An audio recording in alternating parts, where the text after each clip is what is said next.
Lorsque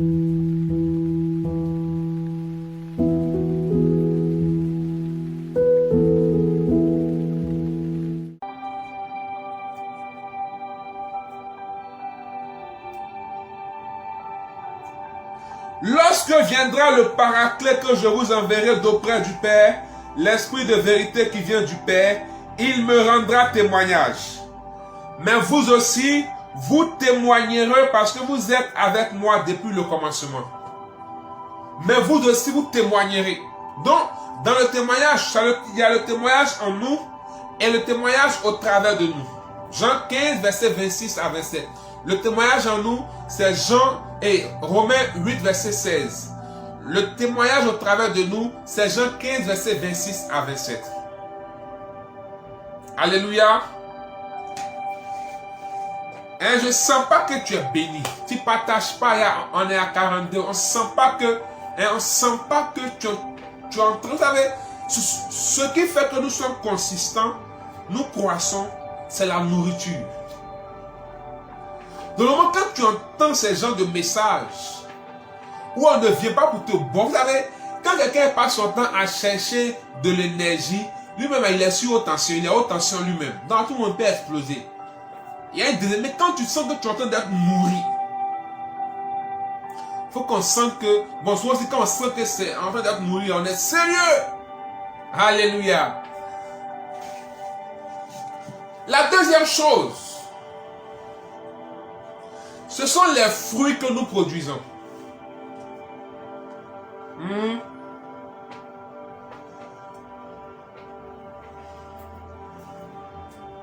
Ce sont les fruits que nous produisons. La Bible dit, on reconnaît l'arbre à ses fruits. C'est pourquoi la manifestation des charismes ne dit pas de nous que nous sommes remplis du Saint-Esprit. Non. La manifestation des charismes prouve tout simplement que Dieu veut édifier son peuple, sauver son peuple, guérir son peuple, restaurer son peuple, rafraîchir son peuple. Mais ça ne dit pas que Dieu est en nous. Oui, il faut qu'on le dise. Parce que Dieu peut t'utiliser. C'est pourquoi moi, j'aime pas trop l'expression instrument du Seigneur. Ah, c'est moi. Parce qu'un instrument, on peut l'utiliser et on peut le laisser. C'est un instrument, il n'y a aucun lien, il n'y a aucun rapport. Mais je sais qu'on dit instrument du Seigneur dans le sens que nous sommes serviteurs du Seigneur et Dieu nous utilise. Mais à la vérité, Dieu ne veut pas nous utiliser. Dieu veut collaborer avec nous. Moi, je vois l'expression collaborateur du Seigneur. Dieu ne veut pas nous utiliser, Dieu veut collaborer avec nous. Il n'est pas venu pour dire, hey, Marie, viens ici, viens ici, viens ici, viens ici. Bon, toi, Marie, tu vas porter Jésus et puis il est parti. Non, il y a eu une conversation. Il a séduit, il a amené et elle a accepté. Il y a une collaboration. C'est pourquoi on dit, l'homme est participant à la nature divine. Comme le dit le catéchisme de l'Église catholique. Nous sommes des collaborateurs de la grâce. Dieu nous fait participer à sa nature et à son œuvre de rédemption. Dieu nous fait participer à son œuvre de rédemption. Nous sommes des collaborateurs. Donc, ce sont les fruits qui permettent de... Souvent, quand tu vois les feuilles de l'arbre, tu n'arrives pas à savoir c'est quel arbre. On est d'accord? Mais quand tu vois les fruits, tu peux facilement identifier l'arbre. Donc, ce ne sont pas les charismes qui sont la preuve que nous avons l'Esprit de Dieu en nous, mais les fruits de l'Esprit qui sont mentionnés en Galates 5, verset 25. Paix, amour, joie, longanimité, bonté, maîtrise de soi, patience. Ce sont les fruits de l'Esprit. Mais toi, c'est toi qui manifestes les charismes à tout bout des champs. Mais tu n'es pas patient. Tu n'es pas bon. Tu ne sais pas te maîtriser. Il y a problème. Il y a problème. Quand l'Esprit nous remplit, il nous communique la nature de Jésus. Le caractère christique. C'est ainsi qu'on devient des hommes spirituels. L'homme spirituel, c'est l'homme en qui son cœur, il y a ce qu'on appelle la nature de Dieu qui s'inscrit dans son cœur. Et quand l'Esprit nous remplit, il transforme notre cœur pour que nous soyons conformes à la nature de Dieu. Et c'est ce qu'on appelle les vertus théologales. La nature de Dieu. Vous êtes d'accord? Quand son cœur est transformé et que le caractère de Dieu s'imprègne en lui au travers de la nature de Dieu, par les vertus théologales, foi, on a foi en Dieu, amour, on aime Dieu, on aime les hommes, on est ouvert aux hommes, espérance, on est pour tourner vers Dieu, on croit en la vie éternelle. Et sur sa tête, il y a la couronne. Le son n'est pas trop fort, j'espère. Je diminue un peu. C'est bon? Il y a la couronne. La couronne, ce sont les 9 dons de l'esprit. Puisqu'il est renouvelé dans sa mentalité, parce que son cœur a été transformé. Il est renouvelé dans la mentalité.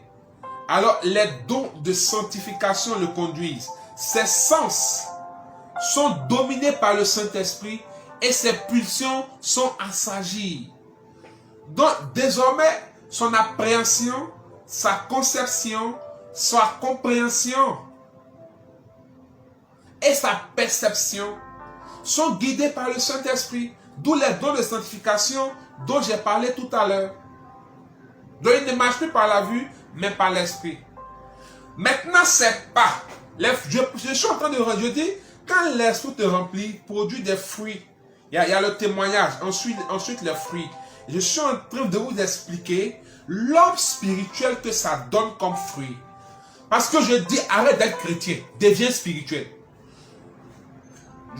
Deviens spirituel. Un homme de l'esprit.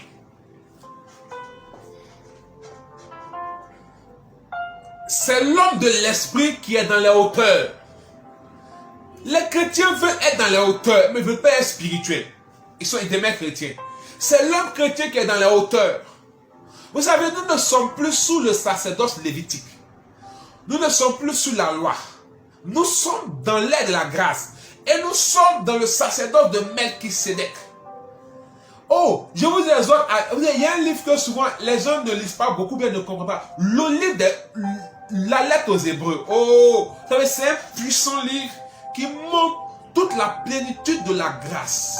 Ce que Jésus a fait là, les conséquences. Quand tu lis Hébreux, tu comprends que waouh, c'est extraordinaire, frères et sœurs. Tu comprends que le voile du temple est vraiment déchiré. Parce que Hébreux te montre qu'il est grand prêtre selon l'ordre de Melchisédek.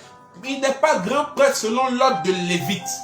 Ça, ce sont les Aaron, les Abiatar, les Sadok, les Zacharie. Mais Jésus, il est grand prêtre selon l'ordre de Melchisédek. Et c'est parce que il est grand prêtre selon l'ordre de Melchisédek que nous sommes un sacerdoce royal, une nation sainte, un peuple acquis. Bref, je ne suis pas en train de parler de ça. Donc, à ses pieds, tes pieds désormais, quand tu marches, ce n'est pas guidé par tes sens, mais par ce qu'on appelle les vertus cardinales.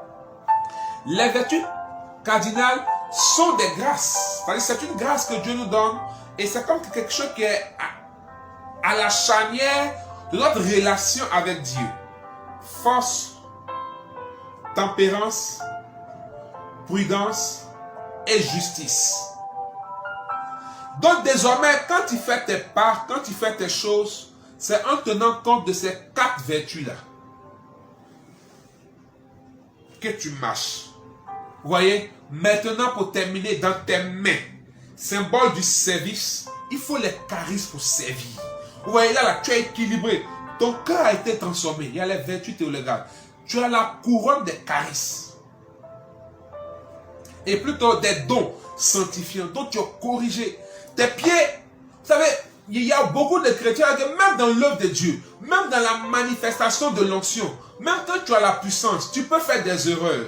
Parce que tu n'as pas la prudence. Parce que tu n'as pas la maîtrise de soi. Tu ne sais pas être juste.